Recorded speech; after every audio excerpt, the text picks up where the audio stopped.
Canada, are you ready for some speechifying? From the Vancouver Comedy Festival, it's the Deabtors!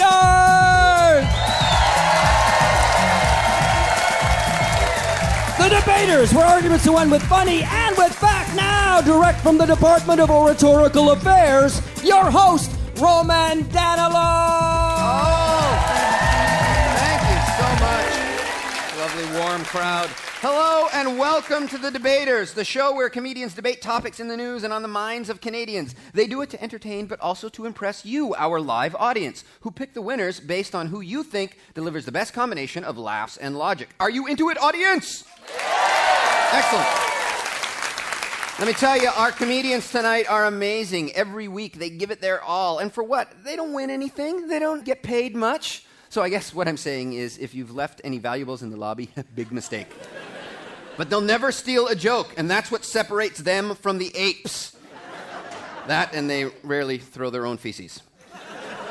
Unless they're losing a debate, then duck, okay? Especially if you're in the front row. Okay, let's meet our first pair of debaters. This comedian has been featured at Just for Laughs, the Aspen Comedy Festival, and on Comedy Central. It's Darryl Lenox. Let's hear it for Darryl. Hey, Darryl, come on out. And this man is a regular on Late Night with Conan O'Brien and has appeared on The Late Show with David Letterman. It's Marron. Let's hear it for Mark. Mark. Good job, Mark. Thank you. Wow. All right, here we go. Your topic concerns technology. Has it made us free and powerful? Some argue that it has enslaved us. I can only say that... oh, wait a second. My BlackBerry is vibrating currently. Let's see. Diet pills, delete. Home loan, delete. Penis enlargement, save. It's not what you think. Someone just wants advice. Okay. Where was I? Oh, yes. Whereas we are increasingly dependent on technology to function in society, be it resolved that technology has made us neither free nor powerful. Mark, you are arguing for this, and you have 2 minutes starting now. I say technology enslaves us and makes us less powerful. Let's deal with the two primary pieces of modern technology in most of our lives. I say modern because I don't have an issue with the spoon. It's the home computer and the cell phone. They have their good qualities, but both have the capacity to become soul-sucking stupid makers. We are turning over too much to these machines, like time and memory. Cell phones. There was a time when we could wait to talk to people. There was a time when we remembered people's phone numbers. Now, if you were to ask me my phone number on an off day, I'd have to check my phone. Most of us, if we lost our cell phones or our BlackBerries, are hours away from wandering the streets, digging through garbage, screaming, "What's my name? Where do I live? Do I work someplace?" You can do your banking online, shop online. If you have a question or try to remember something, why bother? Google it. We just use our brain to point and click and get what we want, like rats in a cage. And what are we doing with all that freed up mental space? Knowing us, not much. We're just creating a blank screen, tabula rasa, child's mind. We are being infantilized. I want now, give me now, ooh, shiny, click, click, click.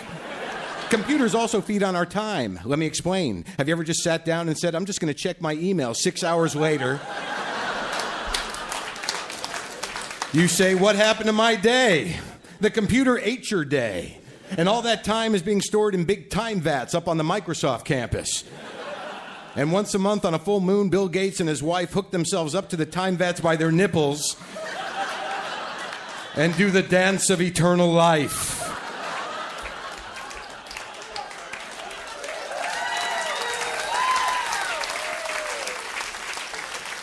We are all external hard drives for the illusion of community and the reality of commerce. Consumerist slaves. We are not using technology. It is not a tool. We're the tools. It's using us.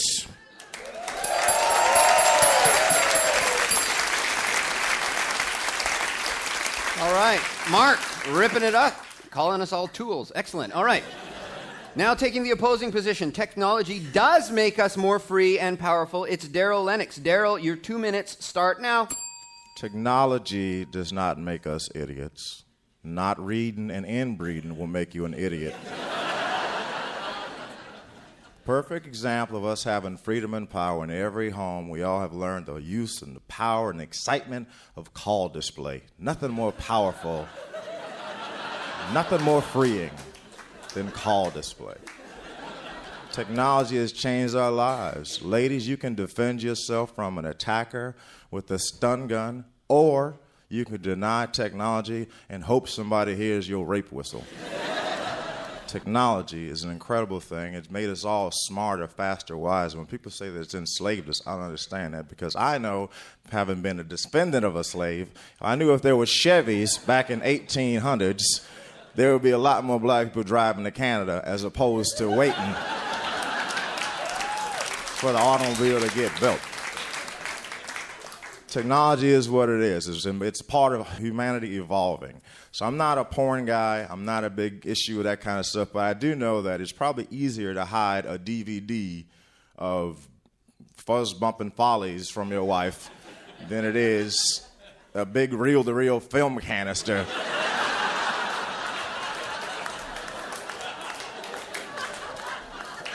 Technology is the vast difference between Dr. Quinn Medicine Woman and House.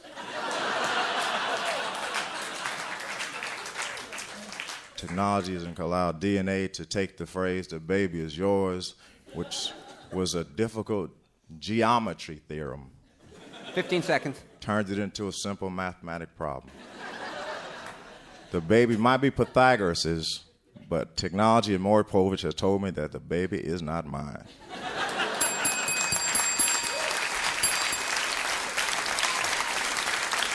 Wow. I learned something there. That's what those big film canisters are under my grandpa's mattress. All right. Now it's time for the bare knuckle round. Debaters, this is your chance to attack your opponent's argument. Not with some high-tech laser-guided missile fired at your opponent from thousands of miles away, but with bone and sinew of your bare fists. Metaphorically speaking, of course, because Darryl is huge. Giver. Well, Darryl, I gotta say, as a descendant of slaves, you should know that your ancestors were technology. So, if you want to talk morality and technology, I think you should reassess your argument. It wasn't about cars. That was a big progressive breakthrough for the people that owned your people. So, as far as slavery goes, we still haven't got paid yet. So, if you could call somebody on your BlackBerry and get us our money, I would feel very empowered and freed right now.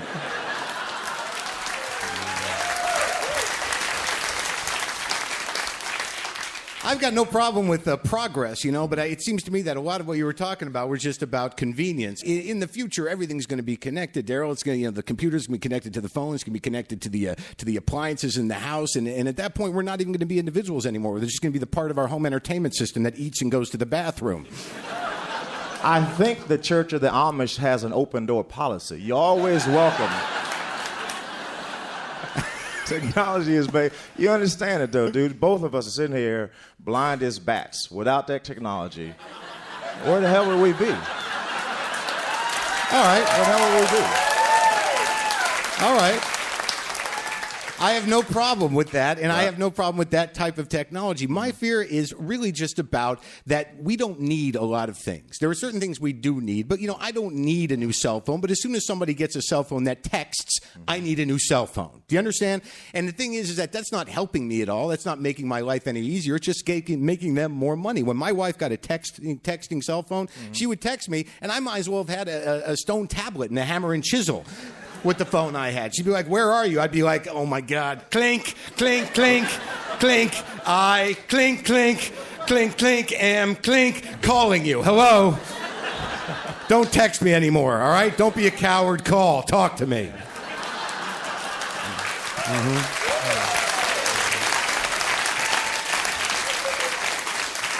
Well, I'll be honest with you. I think that because of these advances they're making in cell phones, it's really only a matter of time before some 15-year-old kid comes up hovering next to both of us, just like 3 feet off the ground, going zzz, and I'm going to say, "What the hell is that?" And he's just going to go, "I don't know, dude. My cell phone does it."